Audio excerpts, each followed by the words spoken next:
Well, officially open. Yeah, because someone tried to play it during the holidays at home. And then you switch it off. You can't do that. Because it puts us into work mode. Political mode. Yeah, so I want to be relaxed. We had a nice one. Yeah. Thank you. I mean, it's good that we're talking straight after your NPA. There was a lot of hype towards the NPA, and I wanted us to just look at a little bit of your political report. I want to start there. You lamented that there was no engagement on the theory. You spent an hour on Marxism and Leninism and so on, and a lot of people are thinking, is this going above their heads and so on, or is it now a political school? And what was that all about? Why did you feel the need to do that, right? Yeah, is 11 years old. Assumption is all the members are clear that this is a Marxist organization, etc. Did you feel, right, that maybe they haven't grasped that adequately, number one? Number two, in your political report, you say something like, there are some pseudo-Marxists who, who are actually petty bourgeois who don't do this. Were you referring there to people inside the EFF, or was it just a general statement that refers to others who are pretenders to the left, in a sense? Well, I think correctly captured, you're saying it's a political report, so therefore it has to deal with politics and its founding manifesto and its founding principles. The EFF are based on Marxism, Leninism, and Fanon. And you ought to use those ideologies to remind members of who they are, what they've joined. And it's something that you do it consistently. You don't just do it once and say, no, it's 11 years, they know. Because if not revisited, a political consciousness leaves you. And when it leaves you, it doesn't say goodbye. So from time to time, we ought to inculcate the culture of politics. We ought to teach them about Lenin. We ought to teach them about Fanon. Lenin, particularly on organization and what kind of a revolutionary organization you want to form. And then Fanon, more emphasis on race and the post-colonial regimes that have taken place in Africa and continued business as usual, pretending to be revolutionaries, black consciousness and Pan-Africanism. So it's very important that they appreciate that, because you'll have a member of the EFF saying, we don't want these Zimbabweans. Yet it belongs to a party that subscribes to Fanon, and Fanon that emphasizes on the black unity, African unity, that we are all subjects of colonialism. Then you have to go and deal with Marx, especially on the theory of dialectics, because that's where you teach people that change and conflict, they will not always be producing a negative thing. Change and conflict can actually produce something revolutionary. Can move you forward. So it is the contradictions that are actually going to produce that which is required by the revolution. So the three laws of dialectics are very important, because they equally equip even ordinary members on problem solving. Once you are well equipped with such, you don't struggle to deal with any other dynamic of life that comes your way. So, and I think I've got an appreciation that the members of the EFF understood the message very well, because if you listen to them and you follow them up in their commissions, they were all moving in that direction. That's what I wanted to ask them. Did you find that they applied those principles in generating an outcome for the NPA? Absolutely. They were using those principles, so they knew that we cannot... Even at the lowest level, or lowest rank. We are favored by, history, because we are joined in the main relatively by young people who have the most basic skills of reading and writing. They may not be that grounded on those theoretical questions. Yes. But they have an idea of what is the leadership talking about. And then we go, and after they've spoken, we'll then polish everything else. At least they are telling you what they want. Yeah. You polish it and put it in a manner that will be acceptable. So the quality of the EFF leaders is too much. You can't match it with anyone. You've got people who are hungry to learn. You've got people who are hungry to work. You've got people who are ready to defend their organization wherever it is attacked, politically, ideologically, or otherwise. They are consistently ready. I mean, there was a point where I was tempted to issue an order that they must leave Twitter because it looked like they didn't go on holidays. The way they were taking left, right, and center on Twitter, defending their own organization, I was like, can't they go and rest a bit, because we still have more fights, more work to do. Battles to in fight your assessment and win. though, of the 11 years, is there somewhere when you look behind now, you do an assessment, right, where the EFF lost its way in as far as ideological grounding is concerned, in terms of either positions that you took, the conduct of your members, or certain members who maybe, fell off the bandwagon? I mean, I'm not even talking about the ones now. We're going to talk about those later, like the Andile Mtikamas who left somewhere in the middle to say, no, these people are not Marxists, and so on. There seems to be a contestation about whether the EFF has kept to that ideological framework over the 11 years. Anything you can reflect there where there's been that kind of misstep?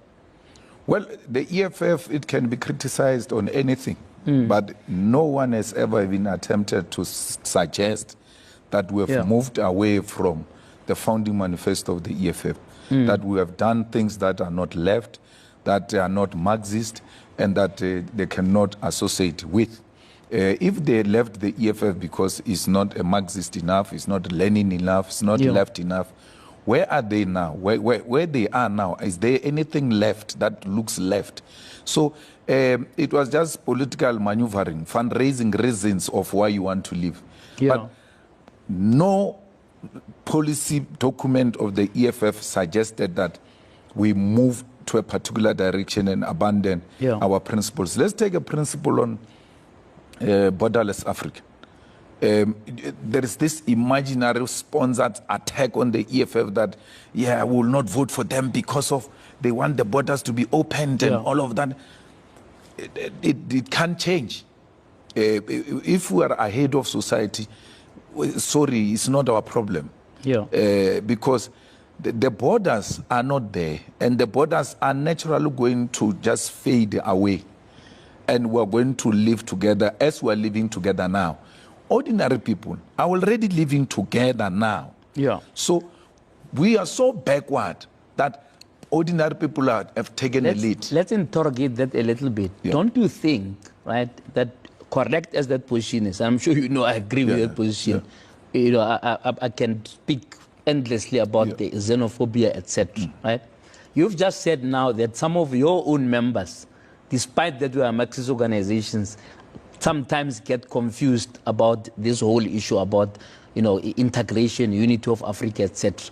Don't you think those who are not members could even be even more confused in a way that you package that message? For example, where you just say, well, there must be creative. I'm quoting you verbatim. I don't know what was the context, but where you had said, no, they must be creative. If they have to swim through here, let it be. Then later on, you were clear to say, yes, but they must have documents, which are two different things. Address me on that. No. They must be creative. It was during COVID, where the workers were locked out of their country. They work here. They've got papers. So I was not saying they must come in without papers. Without papers. They are the workers who were asked, please go home. Everybody stay in your houses. We've got this problem.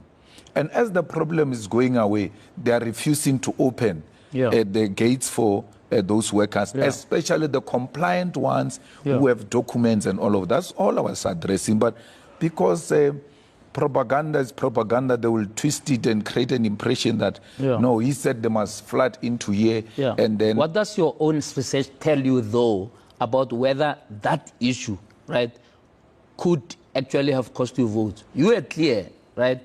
I think you were asked by one of our colleagues that, you know, would you retract that situation in order to get votes? And you said, oh, well, I would rather not have those votes. There's no research that suggests otherwise. Even if it was suggesting anything of that sort, I won't do it. I would rather go home.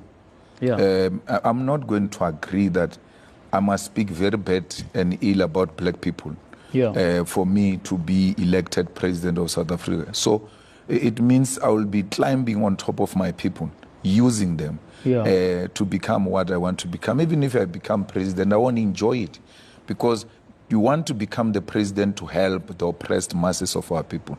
Who are the oppressed masses of our people? It's blacks and Africans in particular.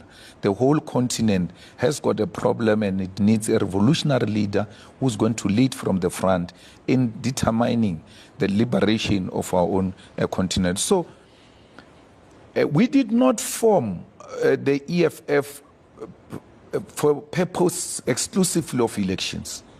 EFF was formed with an intention to conscientize the black child, to liberate the arrested mind of an African child. That African child must speak truth to power and must be proud in their blackness, and that they must never apologize and seek to want to be like other people, because we are the best.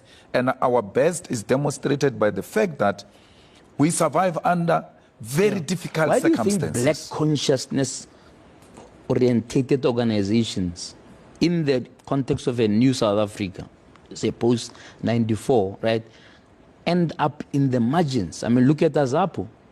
I mean, Azapo had big intellectual giants who could tell you, 10 times the theory you've just told me now, So do you know what we call ourselves in the EFF? We call each other fighters. What did they call each other in Azapo? Tower. Tower. What is a tower? Are you saying that they're detached?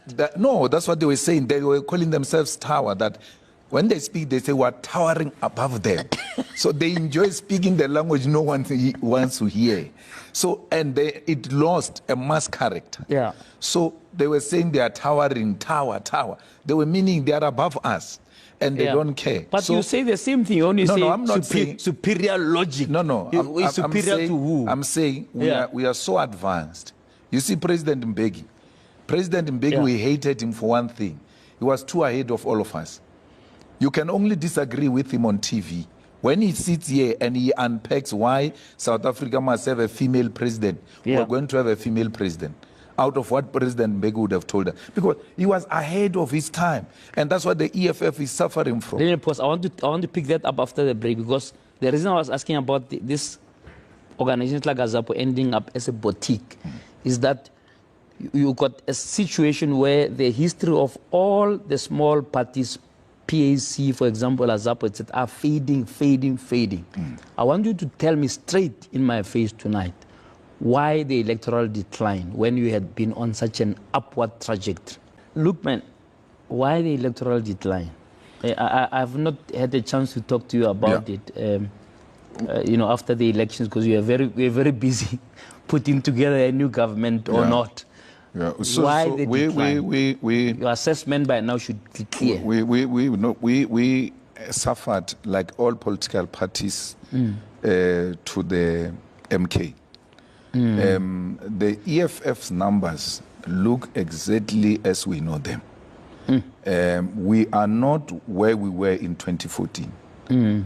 We got certain numbers in 2014, increased those numbers in 2019. And where that increase came from was in KZN. And that's why in KZN, we reduced our members to mere 2 members of the legislature. And in most other provinces, we increased our members. So we know where our problem comes from. Our problem is in KZN, our people were misled and organized on the basis of tribalism and backwardness and lies and in the main. and therefore we are duty-bound, and I'm happy I see the public representatives and structures of the EFF province in KZN on the ground, servicing the masses of our people as we prepare to open schools tomorrow and weeks to come, and also leading issues of service delivery. So DFF, it will never be like AZAP or PAC, because what is going to make EFF survive is that it must maintain its mass character. It must have an intimate relationship with the masses. Yeah. But in doing so, you don't become the masses. You have to be, as leadership of the EFF, advanced detachment of society. Because society sees you as a doctor of society. That when we have problems, the person who's going to heal us is this one. So as a doctor, you have to demonstrate certain qualities that I've got this. So if they lose the mass character and want to become elite, which exists for purposes of elections and to benefit the mere few individuals who have got proximity to the leadership, then it will die a natural death. The EFF can't be killed by individuals like Malema. The EFF can't be killed by anyone except its own members on the ground who will say this is no longer serving its purpose. So, I'll come to that, but I want you to zone in on the MK. Basically, you are saying your problem was MK. Yes. MK has chowed your breakfast. Absolutely. MK took from us in KZN, in Gauteng, where MK got, that's where the EFF votes have declined. It's my impression that... And in Mpumalanga. Yeah, I've got two impressions you may correct. One is that you wanted Zuma to endorse EFF. Yes.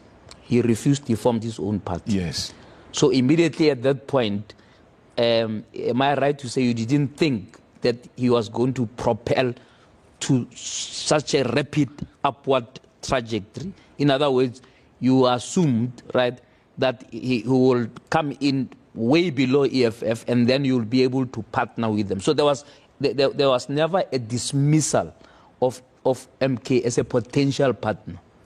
Well, we knew that President Zuma is going to form a party after we persuaded him to endorse the EFF. Just imagine if President Zuma had endorsed the EFF, we will be very far, especially when he talks about this unity of political progressive forces. You find a progressive party, and then you say, no, I'm going to form another party so that you close your party and join my party.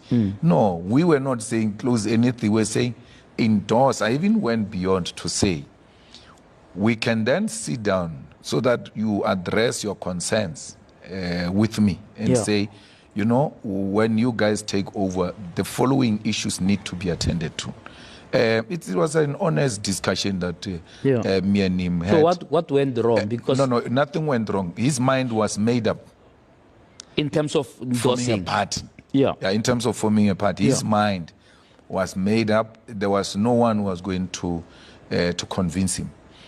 But one thing that you must all observe, and it's a very interesting thing, and I'm happy because I was part of it and I'm no longer part of it, and I can watch it from outside and I laugh at those who are supporting these nonsensical things. Go and look at the videos if you are lazy to read. Go and look at the videos of the people who were with Zuma from the beginning, from when he was accused of rape, from when we made him president. I even dropped a tear at the Union Building, and then subsequently we didn't support him. We're saying Malema must be president and all of that. Look at all those people who supported Zuma under those circumstances. Not a single one of them is still with Zuma. So once he uses you, he throws you very far. But there is one person who's always by Zuma, and Zuma has never dropped this person. It's the daughter, Duduzile Zuma. Yeah, well, suppose naturally. It's not natural. How would it be natural between me and Ratana? that Ratanan comes and run affairs of the EFF and we say it's natural, you're going to be the first one to talk about this is a family trust, Ratanan trust, and all of that. Everybody else has collapsed. Zwelim Kize. Yeah. So what turns on that? What's that about? So the point is, everybody else who's running circles around him, they will all become hobos. Watch the space. Because if it's not for his family, it doesn't make sense. Yeah, but you knew that when you were saying to him, endorse us.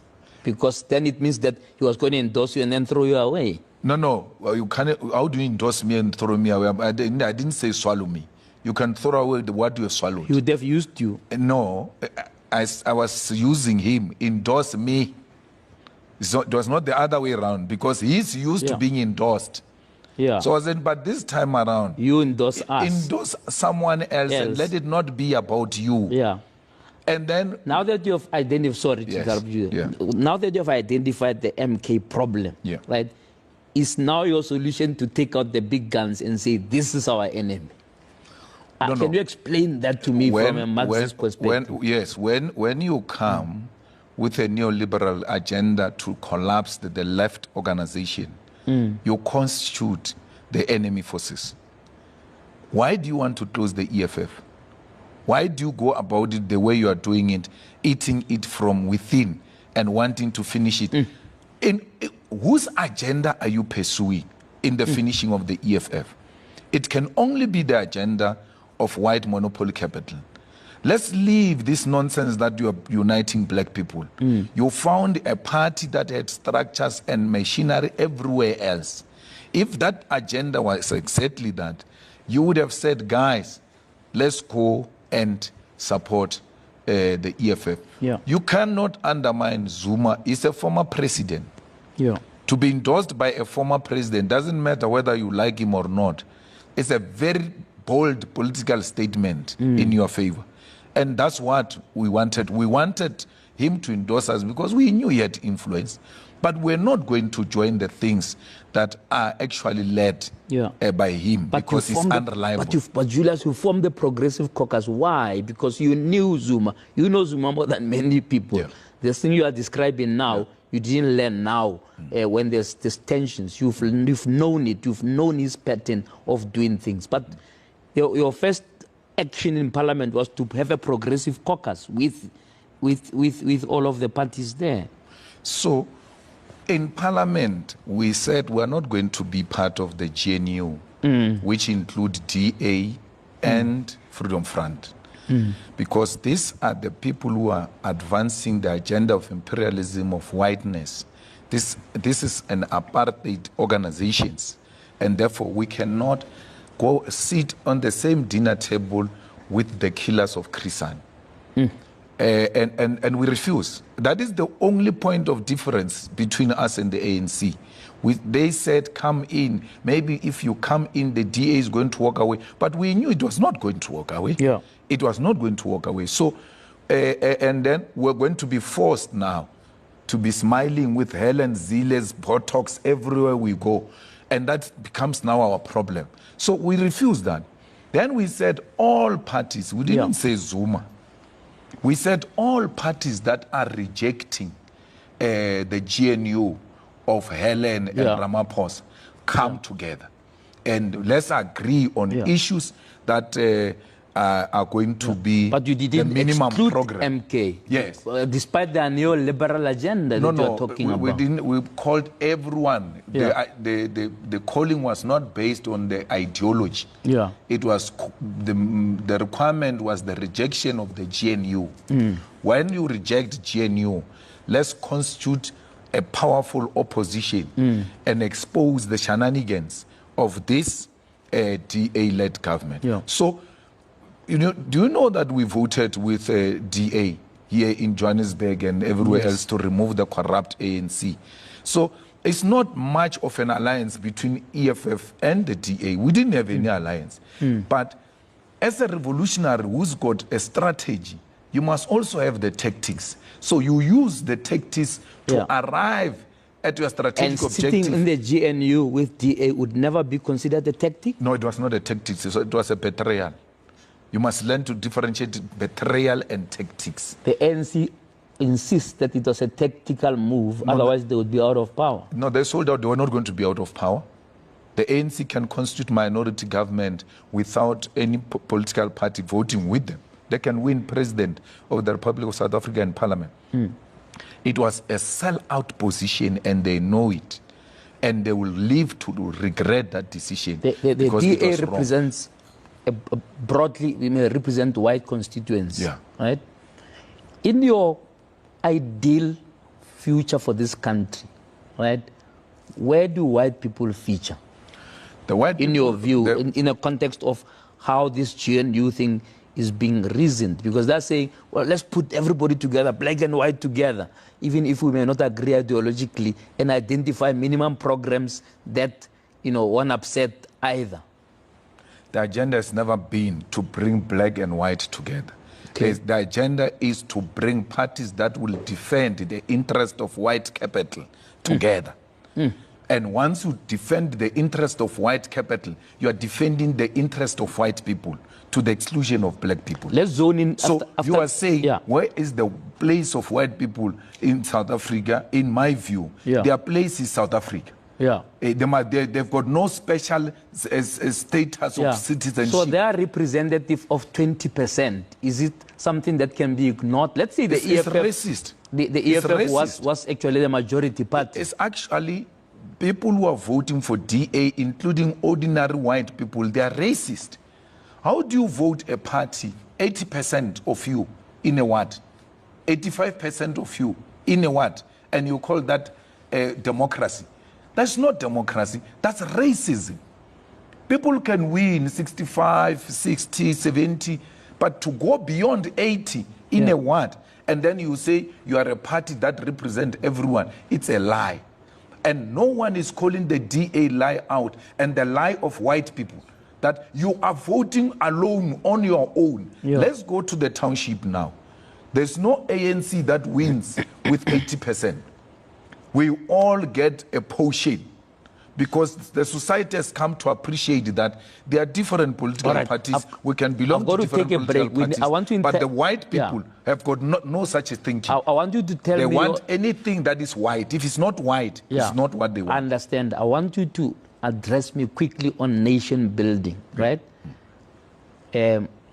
My viewers here, as I was coming here, we were saying we want to understand where the EFF stands, etc., to understand the policies and so on, because they are fashioning themselves as a government in waiting. In that government, if it stops waiting and becomes government, right, would white people have a place, and what will that place be? Until 11 years ago, you were part of a movement that gave us our first GNU. That sat with the same de Klerks and Rolf Meyers and who killed our people, right? And we are made to understand there's a tactic. We have to cross the Rubicon. I don't know what word we used of compromise. I mean, we compromised the biggest thing for which the ANC was formed, which was the land, right? And I think there was a general understanding that if we didn't do that, we'll still be in the trenches, right? Even people as revolutionary as Chris Hani were not consulted about stopping the armed struggle and so on. In other words, you had to find a way in which you bring the extremes into the center to build a nation. Address me on that. How would the EFF, if you were to, let's say you were the one who got 40%, and you have the responsibility to form government, you don't have 50, right? How would you go about doing that from a social cohesion point of view? Look, Mandela didn't need de Klerk for him not to be a racist or to be seen to be racist. He didn't need de Klerk to service even white people. Because you are saying your non-racial policy is not enough for as long as there is no leader who is white from white political parties. We cannot become non-racial when we are joined by a racist called Helen Zille. We are non-racial in our daily lives. The EFF governs. I hear you saying EFF is government in waiting. EFF is government in Ikuruleni. EFF is government in Tshwane. His government in Johannesburg, his government in eThekwini, his government in Nelson Mandela Metro. Where we govern, we don't look at the color of your skin. We look at service delivery. We don't look at your ideological perspective on Marxism or Lenin or whatever. That applies at a particular level. Here, we are at the cold phase of servicing our people. You must ask those white people of Swani that their beans are being collected. Their streets are being collected. Very soon you will not know Marawastad, because the EFF is cleaning that city and restoring the dignity of our people. We are not going to exist to impress white people. We are going to serve them the same way we serve black communities. We have nothing against white people. All we are saying is, let the services go to everyone and not to the selected few. And the agenda of the DA is to redirect everything to support their whiteness agenda, which perpetuates the apartheid. But you've already said that the MK party came with a neoliberal agenda, right? Which means that the issue about supporting of white capital, etc., can also come from the black, from black parties who are funded. You've also said the small parties that were funded, their millions, etc., were proxies, right, of the white capital. Put that aside a little bit and just address me on nation building, right? How would EFF make all communities, right, rally around building a new society, or even this new democratic society? I just want a little bit of clarity. If a white person is listening now, what should I'm not concerned about the white person. No, but it's not my interest. You surely are concerned about all citizens. Yes, I'm concerned about the oppressed. Be a president I'm concerned about the oppressed. I've no time for people who are not oppressed. I'm concerned about the oppressed. That's what keeps me. But don't you need people who are not up at night? But don't you need people who are not oppressed, right, to make the others also not be oppressed? In other words, to share in their largesse, to create jobs, to invest if they've got the capacity, etc. Is it not part of those contradictions? So the nation building under the EFF will be that all apartheid symbols must disappear and go into the dustbin of history. Because you know what is a statue? I don't think a lot of people appreciate what is a statue. You cannot celebrate the murderers of your people by putting their statues in the middle of the cities, because you are continuing to teach the young ones that these people, no matter how bad they are still the heroes. So we must respect these people. You are saying that without saying it. So we ought to do away with that. We ought to change the national anthem so that we have one national anthem which will be forced all of us to know it. White people don't know Nkosi Sikelel' Africa. When we sing the national anthem of South Africa, they mumble, and then when the Africans start, they go, their chest is out. You see, because now their national anthem is being sung. And that one was a national anthem of black people. You are perpetuating the division of society. So you by do carrying a completely fresh national anthem not for everybody. The same one of Inot Song. And you remove the Africans. And we remove the Africans, because the Africans has never been part, this term, not even Africans, this term has never been part of our national anthem. We sang this song saying we're going to liberate this country with this song. It was our prayer. We never prayed with the distem. This term was sang when our people were being tortured. After beating them up in a Flag Plus, they will braai a meat outside that shack. There were no prisons. They throw them into a shack, braai a meat. And then from there, you are in pain. You're being tortured with the smell of the meat. And then they get drunk and they start singing this term. So today, with that trauma yourself, you must come and sing that this term. Ask the Jewish people to sing the Hitler songs and see what's going to happen to you. You won't come back to this show. They will do everything in their power to collapse you. But we are being made to sing Hitler songs because these people did what Hitler did to the Jews to us. Why are we being forced? So even them... So symbolism, okay. So even them, yes, they are being spoiled by the fact that, we suck up to them. Yeah. And white people have got no difficulty to adjust. That's why they came to Africa in the first place. That's why they can live. If a person passes away in their family, they can leave that house and go overseas and start a new life there. They adjust very easily. We don't do that. If we had said this is our national anthem, they will be knowing it by now because they know there's no any other option. Yeah. My son shows me today, what is the code of your driver's license? Or no, I've got learners. Okay, let me see. Then I read these learners things. I want to understand which code is this. They say C2 what? No, I don't understand this language. So, but I see other letters are written this side. Let me check what is written. Maybe it explains this. It's written in Afrikaans. Yeah. For what? Why is my son's lessons written in Afrikaans? Because when you give that child a lessons, already you asked that child, which language do you speak? Are spade. If English, we have accepted this colonial language of English that is part of us, that's fine. But why do you give me Afrikaans and not give Afrikaans people spade? We have spoiled them so much that they don't even see the need to participate in nation building. We suck up to them. When it is their sports, rugby, we all rush there. But when it is our sports, we rush alone. We don't go with them. So we need to take very simple decisions that will make all South Africans to be one.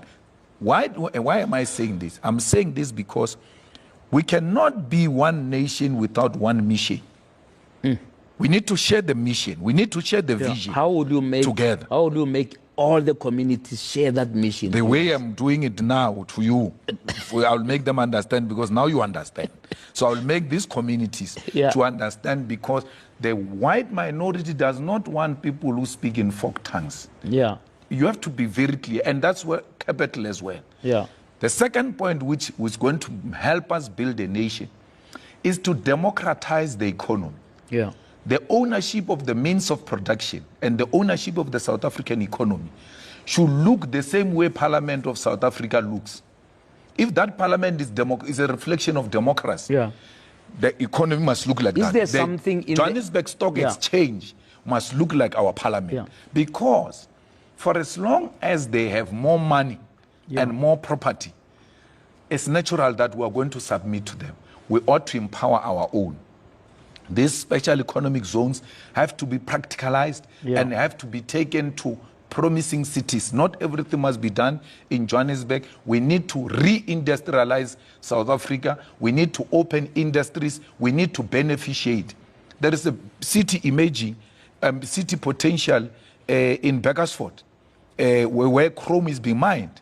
People are building beautiful houses, way better than this one because everybody is participating in the chrome. In an EFF government, so let me interrupt you there. In an EFF government, right, if you are in national government, right, would you look at issues of public-private partnership? Absolutely. Where the private sector is, as we know now, largely big, wide business. Absolutely. But in pursuing that policy, at the center of the EFF government will be to build a state capacity. Because what so that you can be self-dependent and not overly dependent on private sector. In the immediate, that's the approach that we need to partner with the private sector, but build state capacity. Because there's nothing that the private sector can do which the public sector cannot do. When the private sector fails, it always calls on public to intervene. Our government must come in, even when they say they're independent and all of that. So we need not only to partner with the private sector, we need to give some of our assets away to countries that have got capacity to can build a big power station. We've got a problem of power in South Africa. If China says we can do this, we've got coal, we can build a big power station. We say build, operate, and transfer. So imagine if Mandela had said in 1994, Chinese, build me a powerful coal power station here. And then after 30 years, you hand it over back to government. We will be owning a huge power station now. Because 30 years, don't do agreements of 50 years. That's a generation. So you are not dismissive of white capital partnering with black. You are simply talking about the fact that they mustn't think they can therefore be dominant and continue as if, you know, there was no 1994. They must not think they are not black, because they think to be treated the same as everybody else. You are making them black and they don't want to be black. So they must be treated with privilege. There's no one who's going to have a privilege in South Africa. We are South Africans. Why are there lights in the streets of Johannesburg, but there are no street lights in Tembisa? Why? Because these people are under one government. Their president is one. Why are there proper roads where white people stay and you can't find that in black communities? Yeah. Why are there functional schools and public schools? Because you want to say inherently public things are not nice, are not good. There is a school here called Hyde Park Public School here. It's functioning. Sundown Heights Public School is functioning. Yeah. Parktown is public school, is functioning because they are found in the white suburbs, and that's where the services are going. And to our people, services don't go, and we appear like we are not interested. I want to go to another subject, but before we go to a break quickly, what would then, in summary, be the version of EFF's non-racialism? You have to empower everyone. We have to make sure that the black people are economically empowered, and we all have the same symbols that represent our country, not symbols that represent two nations in one country. Floyd Shivambu, you formed this thing with him. You guys are more than brothers, friends, comrades, you name it. You lost Dali Mpofu, who was to be your chairman of your organization. You just recently now have Mbuyiseni Ndlozi resign from parliament. Let's start with these two, Floyd and Dali. Be frank with me about what gap that has left in the EFF. What is the impact of the departure of people who are literally co-founders with you in a movement like the EFF? They have no impact whatsoever. Nothing. They don't even have a constituency. No.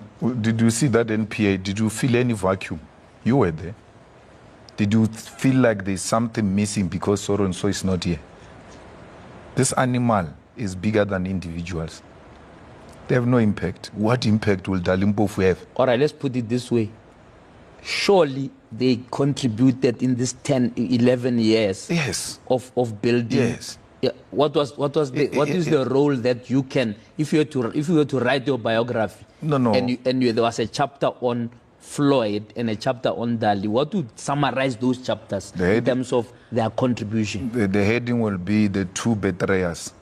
That will be the heading of the chapter, and that's what I will contribute in that book. The ideas in the EFF are a collective ideas. That anyone, I mean, we came up with this idea of forming the EFF. Yeah. So what?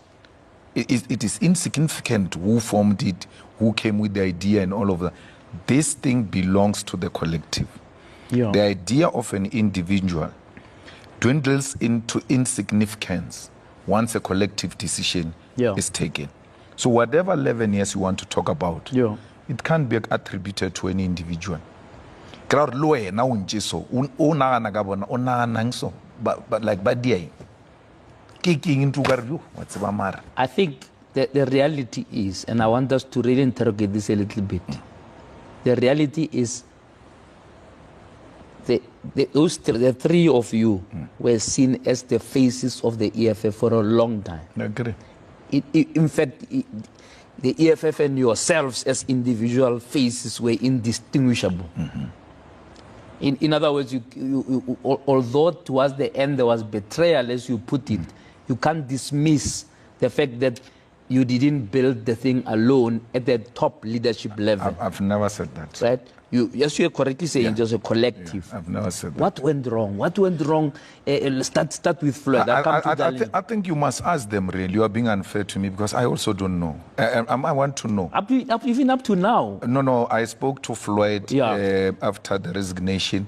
Even and immediately thereafter. Immediately, I went to his house, and the reason it was done deliberately. Yeah. Ordinarily, he should be coming to me, but I said no, I'm coming to you. Yeah. So I can make him comfortable in his own space, own home, yeah. so he can speak freely. And I said to him, I'm no longer your president, like you said. You have not renewed the membership. Yeah. You have no reason to be scared if you are scared to tell me anything. Then I leaned forward and asked him, what did I do? He said, no, there was nothing personal. It's a revolutionary decision. No, I'm not asking you to convince you to stay. I want you to tell me what I've done so wrong to you so that I don't repeat it to the next person. I might not be aware that this action is actually offensive. Yeah. He didn't say anything.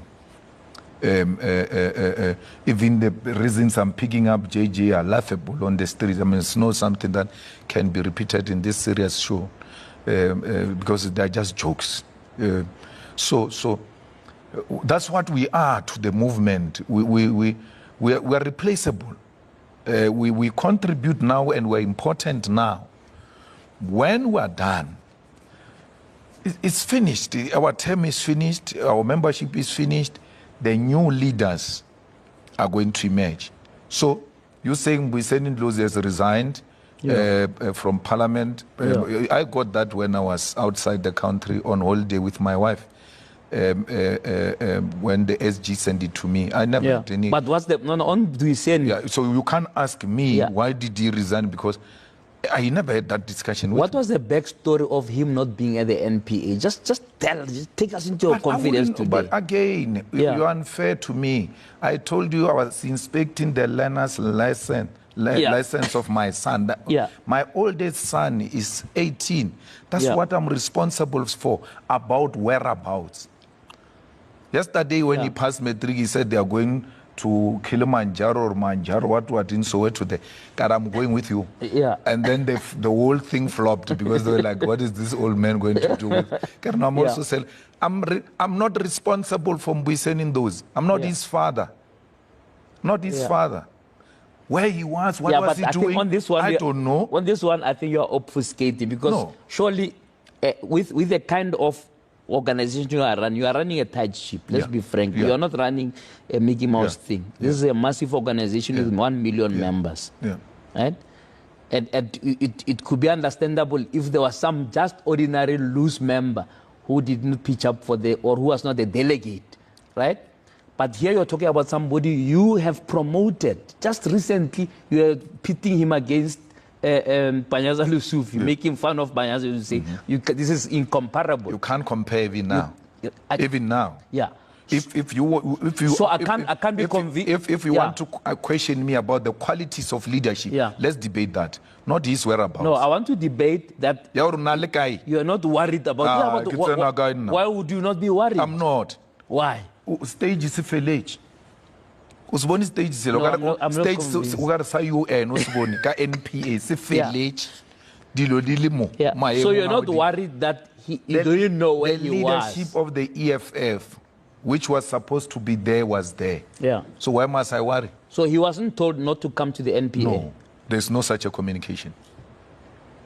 He just voluntarily didn't come. So we need to ask him. You ask him. I don't know. You have no idea even now. No, I'm not even interested. But you have a good relationship with him. No. You don't? No, it ended at that time.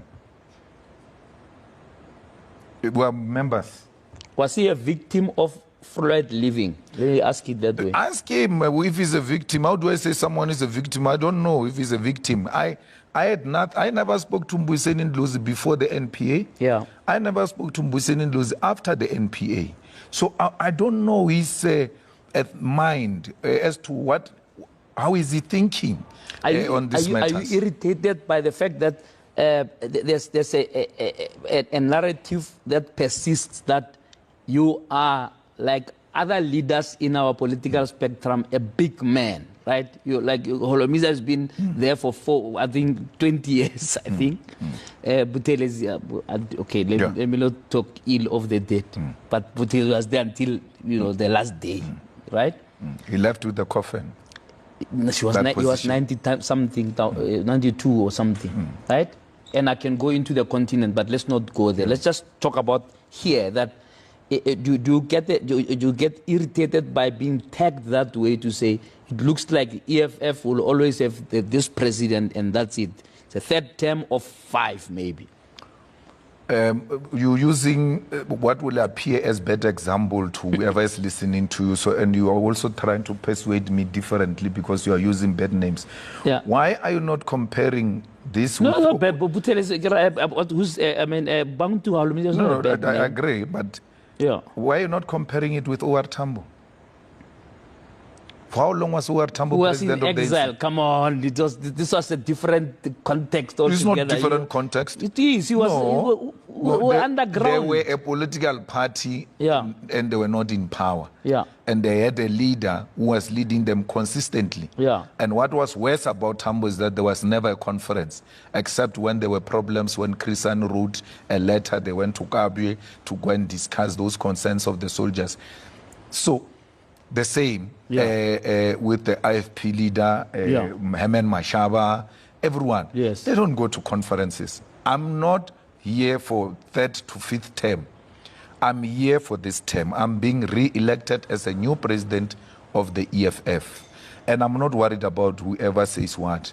I'm going to implement the resolutions. You have a succession plan? Yes. You know what's the succession plan?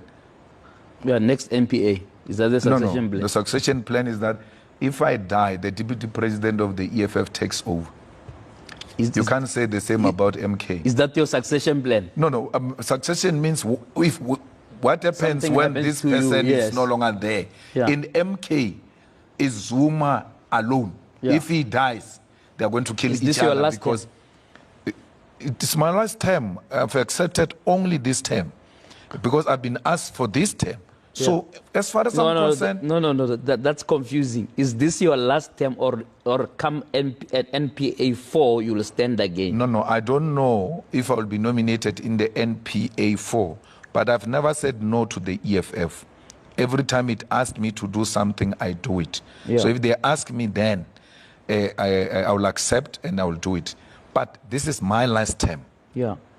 So I'm saving it as if I'm not going to get any chance. In the 11 years, what battle did you lose as the leader? I've never lost any. Politics, I lose at home, my lord. But politically, I don't lose. I don't fear nothing. The only person I'm scared of is my wife. So, I think we must be part of the CT. What is it? Yeah, it must Central be Command. Yeah, you must be. Your members of the CCT, are they free? And I'm asking you a straightforward question. Yeah. Are they free to challenge you seriously, right, in those meetings? Or are there layers where in certain layers they cannot challenge you, etc.? I just want to deal with the issue of internal democracy once and for all. So I give a political report. I spoke for 3 hours, 45 minutes, if I'm not wrong. From there, I sit down. The whole hall there start interrogating me. That's my input. Remember that input I give there doesn't come from the collective. It's not like an organizational report. That's me speaking and setting the tone for the conference. So they need to take that report and you have not built the school, blah, blah, and then this. I hope you started building that school. They did. It's taking too long. If you say that we'll build it without approvals of government, if you want us to build it, we can build it. We've got the capacity, the resources to build it. We are being held by government, incompetent Mogale City government, which is not approving our plans to the Mogale City community of whites are saying there's going to be too much traffic going that way and then their lives are going to be affected. Yeah. When they say there's going to be too much traffic, they mean there's going to be too many black people going to that school, so we don't want blacks here. All right, let's pack So now, the EFF people speak freely. Okay. Advocate Mpofu you spoke about was in the EFF. What will stop him from speaking freely? The deputy president, former deputy president Floyd was in the EFF. What will stop him speaking freely? Because they are now heroes. If they can't speak freely, it means they are cowards. What stopped Mbuyiseni Ndlozi to speak freely? They all speak freely. And that's why some of the things that we don't agree with, we go and present our views, we get defeated. I want, after the break, you to tell me 3 things, right, that have come out of your NPA, right, that would reposition the EFF, right, in terms of dealing with all the things we have raised, including electoral decline in KZN, the whole issue about rebuilding and advancing the economic freedom agenda. 3 things that came out. We don't have time to go through it, but we'll talk to your other leaders to unpack what came out of the NPA. I just want 3 strategic things that came out of all that discussion. Give a 3.5-hour report. I think your SG gave a 4-hour report. I had 7 hours out of there. Dissect it for me and just give me 3 that will say to a viewer who's watching, I can vote for these guys to run this country. 3 things that come out of the MPA, big, as you called it, festival of branches, etc. What came out of there that would reposition you, right? You are now number 4. You used to be number 3, you are number 4. I'm sure you want to reclaim number 1, for that matter, in the next round of elections, that is next year and the ones in 2029. What are the 3 things that came out of the MPA that would interest society? Well, the first thing is that we're going to form a youth command. We're collapsing the EFF student command into a youth command so that we have a dynamic youth organization that is found everywhere else where young people are found. Interest is because the young people are the biggest supporters of the EFF. And for you to change the balance of forces and reclaim the lost grounds, you ought to mobilize this youth and make it understand that the excitement of 29 May will not bring about economic freedom in our lifetime. We need to start emphasizing the issue of the land question again. The expropriation of land without compensation, for industrialization, for beneficiation, for creation of jobs and building state capacity so that our schools and hospitals are appealing to our communities. Internally, we're going to be dissolving all regions and creating the sub-regions because we think the regions create a level of elitism in the organization without any immediate role in relation to the masses on the ground. So we want a structure that will have constant interaction on daily basis with the lower structures on the ground. And a branch of the EFF will not be a branch of EFF if its membership is not from all the voting stations in that particular one. So we are going to rebuild this organization, we're going to defend it, and we're going to fight for the unemployed. Let's interrogate this one of youth. EFF by its nature is very youthful. If you look at its leadership, etc. I mean, forget about the fact that you probably left with half of the youth league when you formed it 11 years ago, right? Why do you think that in a sense, so far you haven't penetrated the youth market, right, to boost your electoral fortunes? What was the gap? Was the gap that student command was called student command and not youth command? No, the gap was that you don't have a specific appealing programs on the people that should ordinarily support you. Their support must come naturally. So we're going to have a focused program that is going to galvanize and agitate young people. And if we say we don't have such, then we must know that we're actually going to become irrelevant. I mean, I'm 42 years old now. I might be coming from the youth league, but there are new dynamics of young people that I might not be aware of. So you need the young people who are going to appeal to those young people, who are going to speak to them in their language. Because if I go amongst young people and I say, yo, my man, what's up? Old man, ureno. It's not appealing, but if it's repeated by their peer, they're like, hey, what's up, my guy? And then they give him attention. So you need a focused program on the youth. That's why even now on schools. What came out of the NPA that would excite young people? I mean, was this something that was discussed there? This EFF excite young people is the only political party that makes sense to young people. That's why even in the universities, when there are SRC elections, the young people will choose ordinarily the EFF because they know that this is our party. So we want to fight youth unemployment. Yeah. We want to fight the exclusion of young people at schools. So we've started tomorrow, each and every gate of high school in South Africa will have fighters on the ground, making sure that children are allowed inside the school, even when they don't have money. How do you fight unemployment? Yes, youth unemployment is 68%, and that's been your criticism of the ANC government for the last 11 years, right? So how do you fight, if you're to be in power, how do you fight unemployment? Because you'll find that there doesn't seem to be great ideas about how to turn that tide. You just look at what is happening, the contribution to our GDP. If you look at manufacturing, it has declined. And once manufacturing declines, it means you are deindustrializing, meaning you are closing factories. So how are we going to create jobs when you are closing factories? So we need to industrialize in South Africa and produce the simplest things that we use on daily basis. There's a plastic, this thing, that product, a byproduct that they produce there at Sasol, that is used to produce plastic. There's no family that has never gone through Vascom, plastic, but it's not produced here, but the product is from here. We take the product to China, it comes with finished goods. We don't produce toothpicks. We don't produce matchsticks. So, and then you hope to create jobs. The infrastructure is deteriorating in front of our eyes. You have always known there is a road here, there is a bridge here.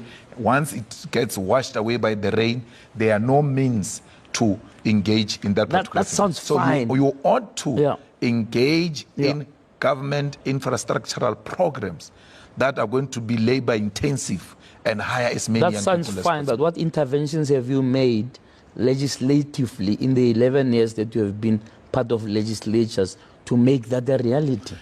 One of the things we proposed in the legislature was the cancellation of student debt, because we said these young people can't get their results and go and find jobs because they are owing a university. We need to pass a law that says everyone who owns the university, the debt must be cancelled. The ANC rejected it. We said, let's insource all the workers who are working for private companies that are providing service to government, which means the security guards, the cleaners, and any other caterers, any other person who works in government but through a particular company. Let's get rid of that. And once you remove a middleman, you realize you are remaining with a lot of money, because a lot of money was going to a middleman. And through that, you are able to create more jobs and hire people directly as the government of the Republic of South Africa. So we also have to make sure that we industrialize through beneficiation, that we as government must drive. We must say a particular percentage of minerals will never leave this country as raw material. They are going to be processed here. That's how you create jobs. So, and those interventions we've made. But there's been EFF's contribution to dealing with the CETA landscape, because there seems to be a lot of wastage there. Well, CETA is involved with those ANC deployed cadres who have no idea what they are doing. And we have a responsibility, once we are in, to deploy the most capable, irrespective of color, irrespective of membership qualification, but as long as you've got what it takes to turn CETA around, because it's very important, CETA, in developing our people and making sure that by the time they go into a job market, they're equipped with the necessary skill. So the EFF will make sure that that sector functions very well. Let's talk about the land issue, right? All, whatever black parties or progressive, whatever you can call it, in the 6th parliament failed to get the constitution changed, right, in order to progress this land debate. How are we going to progress this land debate? We are going to have to go through the constitution to amend it and make the land to be expropriated without compensation. The dynamics have changed. Looks like you're going to have to win the elections first at this rate. No. The dynamics have changed. Remember, in the 6th parliament, even with the ANC having a majority numbers, we managed to put this thing. And just on the eve, for sure Rupert gave them a call and then there was a problem. Just on the eve, they put some useless disclaimer which was undermining the whole amendment, and we said we are no longer part of that. We didn't win elections, but we almost won this debate. Now the dynamics have changed. Numbers are no longer numbering from all sectors. Everybody needs everybody. We have to retable that afresh and take advantage of the new dynamics and amend the constitution to expropriate land without compensation. We don't have to win. We don't have to win elections. We have to use a superior logic to appeal to those who disagree with us. The Progressive Caucus, for instance, that brings me to the Progressive Caucus party in that Progressive Caucus agrees that land must be expropriated without compensation. And there will be many others who are in the GNU for positions. But when it comes to this matter of expropriation of land without compensation, they may agree with us. So you don't get demoralized because you lost a debate once in politics. The good thing with politics is that you are allowed to repeat. You can repeat yourself as many times as you want until that which you stand for gets to be achieved. So are you going to revisit this issue of unity, progressive unity, black unity, whatever you want to call it, in order to achieve this goal? Because you may not separate these things. If you are warring with each other, how are you going to, in a sense, coalesce on the land issue? There is no party called Progressive Caucus. It's called Caucus. So you are the ones who call it progressive, not our term. So they come together as political parties and agree to pursue a particular agenda or agree to disagree on a particular agenda. It doesn't matter that because we are let's say. So I'm saying it's issue based. It's issue based. Even the charter is issue based. Let's say the DA wants to vote with us on the Phala question. Bring him back Phala to Parliament, and the DA says, bring it back, we'll vote with you. And then you're going to say, you and Helen Zille, you don't agree, you don't share the same perspective. How are you going to agree on Phala? We agreed with DA even when we're not agree on Phala. Why should it be different with Zuma? When we disagree with Zuma, it means we're going to disagree even on matters that we agree on. Our agreement with Helen on Phala never made her our friend. She remained our enemy. But we used her to achieve the objective of holding the executive accountable. Local governments that you've been involved in, like Joburg, ended up in shambles. The last time we had a conversation, you scolded me for saying, but the mayor you've put there is not your best foot forward, right? And you know what has happened. It's all now fallen apart. We now have an ANC mayor. Why should people trust that you will run local government not to the ground, but build it up? Let's round off the conversation. Let's go to Johannesburg that you spoke about. We've got two departments. Public safety, which is responsible, amongst others, GMPD, as it collapsed since we took it over. It's actually in a much more better shape. We've got a Department of Health. Has it collapsed? No. It actually opened the first clinic that is going to operate 24 hours as a model that needs to be followed by everyone, which is what we proposed in Parliament through legislature, that Parliament must pass a law that all the clinics must open 24 hours. They refused. ANC rejected it. But we used this smaller power nyana we have to open one clinic to show the whole of South Africa that this thing is possible. Nothing has collapsed. We've been in government in Ikurule. Nothing has collapsed. We are responsible for the finances of Nelson Mandela. MMC at Ikurule was fired. Yeah, because the fools were threatened by him. When ANC people fight their own internal dynamics, and they want to satisfy themselves by changing. But he was fighting with the Auditor General. Auditor General said your books are in shambles. He was fighting with... He never fought with Auditor General. That doctor had an uncontrollable ambition to take over that municipality. And we talk about the mayor, the current mayor. The mayor, yeah, to take that municipality and have their caucus group running that municipality. So the mayor, there was no problem. The audit came out. There was nothing wrong. Before we go, cutting short, the school that is an albatross now, what is the new promise? When will that school be operational? Well, we are waiting for the approvals. We are fighting every day. We want to start. We want to start building. You are ready to build? Now. We have money to build the whole thing. We may not have the money, but we have the heart. You can't have the money before you have the heart. You must have the heart for the money. Julius Malema, thank you very much.